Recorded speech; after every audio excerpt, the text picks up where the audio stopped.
मेरा नाम पायल है। मैं मेरठ में रहती हूँ। मेरी शादी को हुए अभी 2 साल हुए हैं। पति दुबई में नौकरी करते हैं। मैं 28 साल की हूँ। मेरे पति अपने मम्मी पापा से अलग रहते हैं।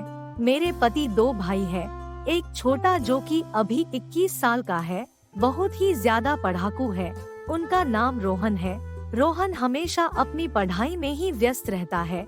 उसको किसी से कुछ लेना देना नहीं होता है। देखने में काफी अच्छा है। उसकी आज तक कोई गर्लफ्रेंड भी नहीं बनी है। मैं अपने इसी देवर को फंसाकर आज तक मजे ले रही हूँ। यही कहानी मैं आपको बताने वाली हूँ कि कैसे मैंने अपने देवर को फंसाकर अपनी प्यास बुझाई। मेरा शरीर 36, 34, 32 है।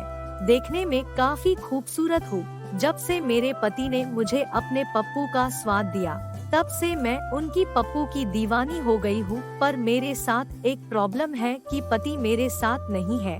वो दुबई में है। वो साल में एक बार आएगा। मैं 2 साल बाद जाऊंगी। तो 2 साल तक इस रसीली जवानी का क्या करती। मैं तो पप्पू के बिना व्याकुल हो रही थी। तो मैं सोच ली कि मुँह मार लूं कहीं पर। मैं अपने सास ससुर के घर के 5 मिनट के रास्ते में रहती हूँ। मैं उन लोगों से अलग हो गई हूँ, पर आना जाना अच्छे तरीके से होता है।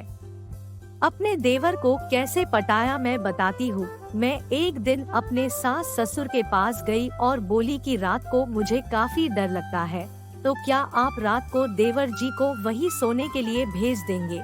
आज मैंने उनको भी फोन किया था दुबई, तो वो बोले कि रोहन को बुला लो, रात को यही पढ़ाई करेगा और सो भी जाएगा। वो लोग मान गए और रोहन रात के 8 बजे आ जाता। वो दूसरे कमरे में पढ़ाई करता और सो जाता। मैंने किसी भी चीज में जल्दबाजी नहीं की। मैंने सोचा मेरे पास तो टाइम है, पहले अच्छे तरह से समझ तो ले अपने रोहन को, नहीं तो आपको पता है नाजायज रिश्ते में कभी भी जल्दबाजी नहीं करनी चाहिए। करीब 10 दिन तक मैंने अकेले सोने दिया। खूब प्यारी प्यारी बातें करने लगी। वो अब मेरे से काफी घुल मिल गया। फिर संडे को बुलाई और बोली रोहन आज मैं आपको ड्रेस दिलवाऊंगी। रोहन खुश हो गया। उसको मॉल लेकर गई और जीन्स और टी-शर्ट खरीद कर दी। रोहन बोला थैंक्स भाभी, आप मुझे कितना प्यार करती हो। मैंने कहा हाँ मैं तो करती हूँ, पर तुम्हें दिखाई ही नहीं देता। रोहन बोला क्या बोला भाभी आपने। मैंने कहा कुछ नहीं, मजाक कर रही हूँ। और फिर रात को 8 बजे वो खाना खाकर आया और पढ़ाई करने लगा। मैं उसके कमरे में जाके बैठ गई और पहले इधर उधर की बात की और फिर मैं बोली कि रोहन रात को बुरे बुरे सपने आते हैं। मैं रात में काफी डर गई थी। मुझे कभी भी अकेले सोने का आदत नहीं है। मुझे रात रात भर नींद नहीं आती है। अगर आप बुरा ना मानो तो क्या मेरे कमरे में सो सकते हो, पर ये बात पापा मम्मी को पता नहीं चलनी चाहिए, क्योंकि आपको तो पता है ना समाज के बारे में कब लोग क्या कहने लगे। रोहन मेरे हाँ में हाँ मिला रहा था और वो मान गया मेरे साथ सोने के लिए। मैंने रोहन को कह दी थी कि बेड बहुत बड़ा है, हम दोनों अलग अलग आराम से सो सकते हैं, तब भी बीच में जगह बच जाएगा। वो मान गया और सोने लगा। रात में बात करते करते सो जाते था। मैं रोहन को 2 दिन तक कुछ भी नहीं की। तीसरे दिन रात को करीब 2 बजे उठी और मैं रोहन के ऊपर टांग चढ़ा दी। वो नींद में था। फिर मैंने धीरे धीरे अपने जांघ को उसके पप्पू से रगड़ना शुरू किया। मुझे बहुत मजा आने लगा। फिर मैंने अपना अनार खुद ही दबाने लगी। वो नींद में ही था। उसके बाद मैं खुद ही अपने चिड़िया में उंगली करके सो गई। दूसरे रात को फिर मेरा थोड़ा और भी हिम्मत बढ़ गया और मैं उसके पप्पू को उसके पैंट अंदर हाथ डालकर खूब सहलाई।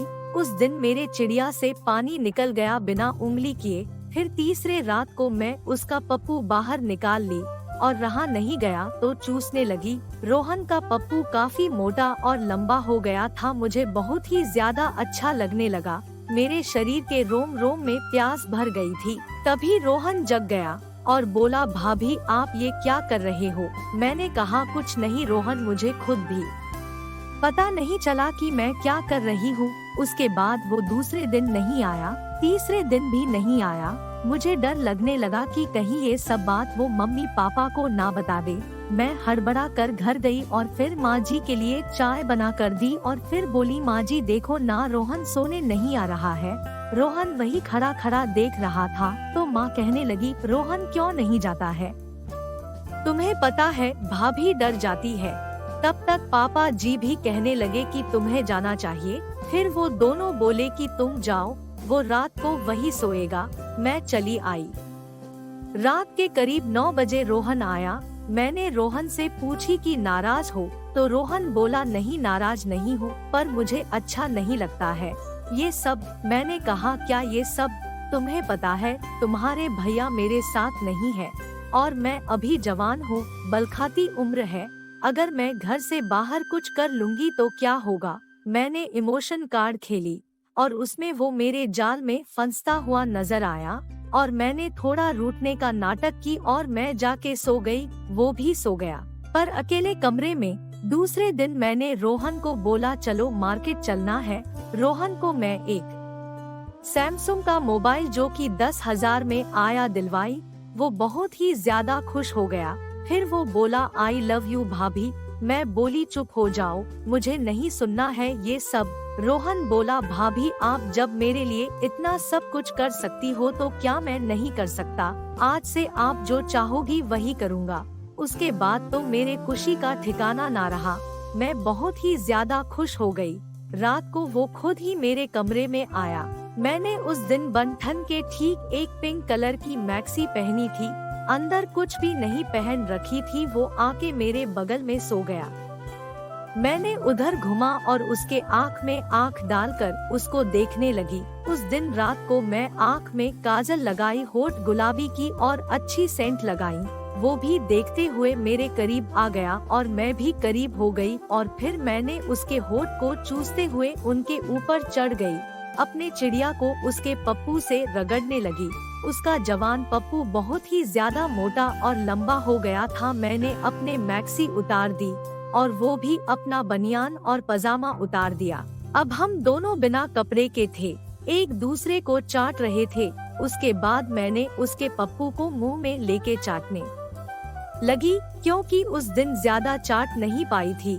खूब चूसा उसके पप्पू को। फिर मैं उसके मुंह पे जाके बैठ गई और उसके मुंह के सामने चिड़िया रख दी। मेरी चिड़िया काफी गीली थी। वो मेरी चिड़िया को चाटने लगा। मेरे चिड़िया को चाटते हुए वो कह रहा था, गजब लग रहा है भाभी। मैं नादान था कि भाभी को तड़पता हुआ छोड़ रखा था और वो खूब मजे से मेरी चिड़िया को चाटने लगा। उसको जोश आ गया। उसने मुझे नीचे धक्का दे दिया और मेरे ऊपर चढ़कर पागलों की भांति आ और मेरे अनारों को दबाने लगा और पीने लगा। मैंने तकिए को कस के हाथ से पकड़ रही थी। मेरे होठ खुद दांत के अंदर आ रहे थे। उसके बाद उसने अपने पप्पू को मेरे चिड़िया पर लगाया और 2-3 झटके में मेरे चिड़िया के अंदर पप्पू को डाल दिया। दोस्तों उसके बाद तो मैंने अपने बाल खोल दी जो कि घुटनों तक है। बड़ी बड़ी अनारों को मसल रही थी। गोरा चेहरा चमक रहा था और मेरा देवर मेरे चिड़िया के तोते उड़ा रहा था। उसने मेरे चिड़िया में अपने पप्पू को इतनी बार डाला कि उसके तोते उड़ गए।